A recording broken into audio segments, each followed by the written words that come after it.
मेरे बहुत सारे बच्चों के कमेंट आ रहे, सर सामाजिक में बड़े प्रश्न याद नहीं हो रहे, कुछ करो ना।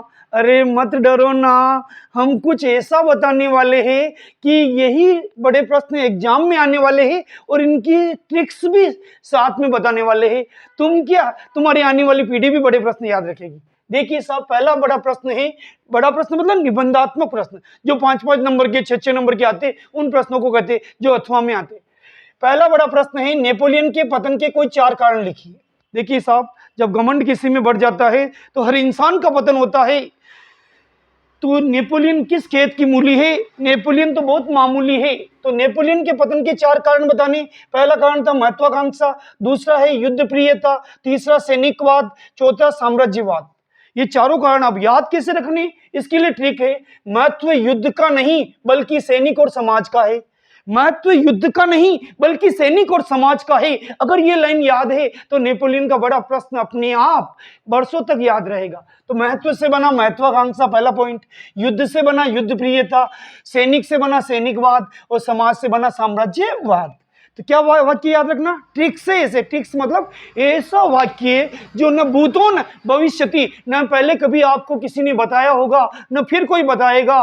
क्या वाक्य है? महत्व युद्ध का नहीं बल्कि सैनिक और समाज का होता है। तो महत्व से बन गया महत्वाकांक्षा, युद्ध से बन गया युद्ध प्रियता और सैनिक से बन गया सैनिकवाद, समाज से बन गया साम्राज्यवाद। ये चारों ही पॉइंट अगर याद है तो फिर तो आप सोशियोलॉजी में फाकालॉजी कर सकते हो, सामाजिक में। दूसरा बड़ा प्रश्न है, बहुत इंपॉर्टेंट है, पेपर में छप चुका है, भारत के प्रमुख भौतिक स्वरूप का वर्णन कीजिए। और इसको इस प्रकार भी पूछा जा सकता है, भारत के भू आकृतिक विभाजन का वर्णन कीजिए। भारत के प्रमुख भौतिक स्वरूप पूछे या भू विभाजन पूछे तो आपको भू आकृतिक विभाजन पूछे, दोनों का आंसर एक ही है। इसके 6 पॉइंट है, लेकिन इन 6 पॉइंट को हम आपको चुटकियों में याद करा देंगे। हिमालय पर्वत श्रृंखला, उत्तरी मैदान, तटीय मैदान, द्वीप समूह, प्रायद्वीपीय पठार और भारतीय मरुस्थल। अब इसके बारे में एक वाक्य घूमने का बनाना है। हम जब भी हिमालय जाते हैं तो उत्तरी तटीय मैदान और द्वीप और प्रायद्वीपीय पठार जरूर देखते हैं। जब भी हम हिमालय जाते हैं तो उत्तरी तटीय मैदान, द्वीप, प्रायद्वीपीय पठार जरूर देखते हैं और अंत में मरुस्थल देखते हैं, भारतीय मरुस्थल देखते हैं। तो देखिए, एक वाक्य घूमने का कल्पना करना कि हम हिमालय जा रहे हैं तो हम वहां क्या देखेंगे, उत्तरी मैदान देखेंगे, तटीय मैदान देखेंगे, द्वीप देखेंगे, प्रायद्वीप देखेंगे, अंत में भारतीय मरुस्थल देखेंगे। इनसे सभी पॉइंट याद हो जाएंगे। देखिए साहब, जब भी हम हिमालय जाते तो हिमालय से क्या बन गया, हिमालय पर्वत श्रृंखला, फिर उत्तरी से क्या बन गया, उत्तरी मैदान, तटीय से क्या बन गया, तटीय मैदान, द्वीप से बन गया द्वीप समूह, प्रायद्वीप से बन गया प्रायद्वीपीय पठार और लास्ट में हमने देखा भारतीय मरुस्थल। फिर से ये ट्रिक याद कर लीजिए, आपको फिर जो आए मन में लिखना, पॉइंट याद है तो प्रश्न अपने आप ही उत्तर याद है। देखिए साहब, जब हम कहाँ जाते हैं, हिमालय, तो सबसे पहले क्या देखते हैं, उत्तरी और तटीय मैदान, फिर कहाँ जाते हैं, द्वीप और प्रायद्वीपीय पठार और अंत में भारतीय मरुस्थल देखते हैं। ये ट्रिक अगर याद है तो कृपया एक लाइक बनता है, एक कमेंट बनता है और 9th क्लास को शेयर करना बनता है। सामाजिक फाकालॉजी का सब्जेक्ट है लेकिन इसको याद भी करना पड़ता है। अगला प्रश्न है, क्वेश्चन नंबर 3, भारत में खाद्य सुरक्षा कैसे सुनिश्चित की जाती है? भारत में खाद्य सुरक्षा कैसे सुनिश्चित की जाती है, बहुत इंपॉर्टेंट प्रश्न।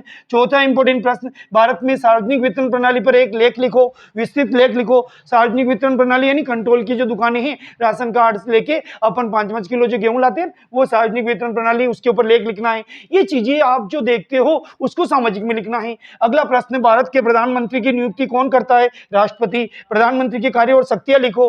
फिर से सुन लो, राजनीति विज्ञान का बहुत अच्छा प्रश्न है। भारत के प्रधानमंत्री की नियुक्ति कौन करता है? सबको पता है, राष्ट्रपति। प्रधानमंत्री के कार्य और शक्तियां लिखो। अगला प्रश्न, छठा, बहुत इंपॉर्टेंट, कोई 4 प्रावधान बताइए जो भारत को एक संप्रभु राष्ट्र बनाते हैं। फिर से सुन लीजिए, कोई 4 प्रावधान बताइए जो भारत को एक संप्रभु राष्ट्र बनाते हैं। 7वां प्रश्न, शासन की राष्ट्रपति प्रणाली और संसदीय प्रणाली में अंतर लिखिए। सामाजिक में भी अंतर वाले प्रश्न आते हैं। हम सोचते हैं कि विज्ञान में ही आते हैं, नहीं बेटा नहीं, सामाजिक में भी अंतर वाले प्रश्न आते हैं। कभी खादर और बांगर में अंतर आ जाता है, कभी राष्ट्रपति प्रणाली और संसदीय प्रणाली में अंतर आ जाता है। 8वां वेरी इंपॉर्टेंट प्रश्न, भारत में चुनाव सुधार के कोई 3 सुझाव दीजिए।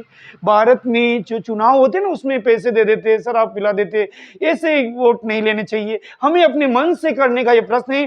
चुनाव निष्पक्ष होने चाहिए, किसी को भी किसी का पक्ष नहीं लेना चाहिए। अगला 9वां प्रश्न है, किन्हीं 3 भारतीय चरवाहा समुदायों पर टिप्पणी लिखो। 3 चरवाहा समुदाय, महाराष्ट्र का धनगर, राजस्थान में रायका, और इनके बारे में आपको टिप्पणी लिखनी है। लास्ट एंड फाइनल प्रश्न है बड़े प्रश्नों में, किन्हीं 3 कारकों का उल्लेख करिए जो भारतीय चुनावों को लोकतांत्रिक बनाते हैं। किन्हीं 3 कारकों का उल्लेख करना है जो भारतीय चुनावों को लोकतांत्रिक बनाते हैं और हम आपको सामाजिक में भी विद्वान बनाते हैं। कृपया इस वीडियो को लाइक करें, शेयर करें, कमेंट करें। अगर आप हमारे चैनल पर नए हैं तो सब्सक्राइब करिए, साथ में बेल आइकन का बटन भी दबाइए। जब भी हम वीडियो डालेंगे आपको हिंट मिल जाएगा। ओके, धन्यवाद।